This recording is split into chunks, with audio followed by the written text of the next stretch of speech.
Samantala nasa kote sa ikinasang operasyon ng Northern Police District, katuwang ang Police Regional Office 3, ang isang mag-live-in partner na sospek sa kasong pagpatay sa Caloocan City. Alamin ang detalye ng report mula kay Patrolwoman Verna Gondran.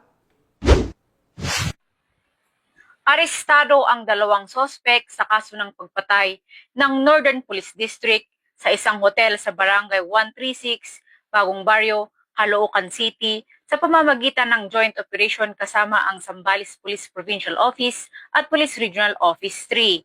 Pasado 11:20 ng umaga, unang nadakip ang 30-anyos na babae habang bumibili ng sigarilyo. Kasunod ang kanyang 34-anyos na live-in partner na nahuli sa loob ng kanilang silid. Na-recover din ang isang 38 caliber revolver at itim na Subaru na umano'y ginamit sa krimen sa Palawig, Zambales kung saan pinatay ang dalawang babae kabilang si alias Kangkang, 24 anyos ng Masinloc. Kasalukuyang nasa kustodiya ng Zambales PPO ang mga suspect baril at sasakyan para sa kaukulang investigasyon at pagsasampa ng kaso.